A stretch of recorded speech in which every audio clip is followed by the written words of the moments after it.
বহুদিনৰ পৰা মন কৰি আছিলো আজি মই ইলেকশ্যনৰ কাৰণে আহিছো কিন্তু এদিন মই জুৰিয়াৰ লগত আকৌ ৰাহিৰ উঠিখিনি চাবৰ বাবে মই আপোনালোকৰ পৰা আগতীয়াকৈ কৈ থৈছো ইলেকশ্যন যোৱাৰ পিছত এদিন ভাল কৰি আহিম আপোনালোকৰ মাজত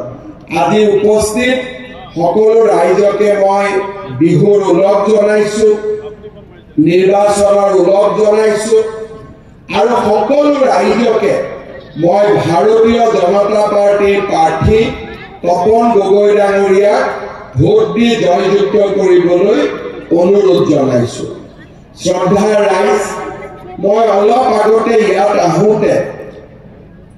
লাচিত বৰফুকনৰ প্ৰতিমূৰ্তিত শ্ৰদ্ধা জনালো আপোনালোকে চিন্তা কৰক মোগলৰ বিৰুদ্ধে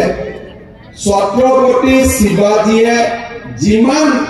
সংগ্ৰাম কৰিছিল লাচিত বৰফুকনৰ যুদ্ধ আৰু তেওঁৰ বীৰত্ব কোনো গুণে কম নাছিল কিন্তু লাচিত বৰফুকনক শদিয়াৰ পৰা ধুবুৰীলৈ আমি এই সীমাৰ ভিতৰত আবদ্ধ কৰি ৰাখিছিলো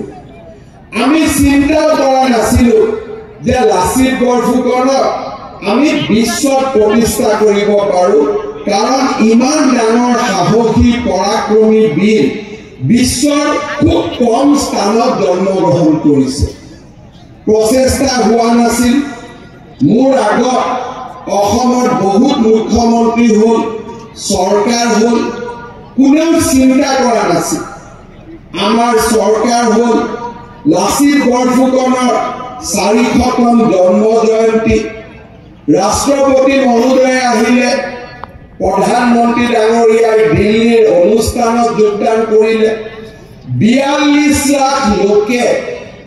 লাচিত বৰফুকনৰ ওপৰত ৰচনা লিখিলে লাচিত বৰফুকনৰ জীৱনী আমি ভাৰতৰ 23টা ভাষালৈ অনুবাদ কৰিলো আৰু আজি লাচিতৰ 145 ফুট ওখ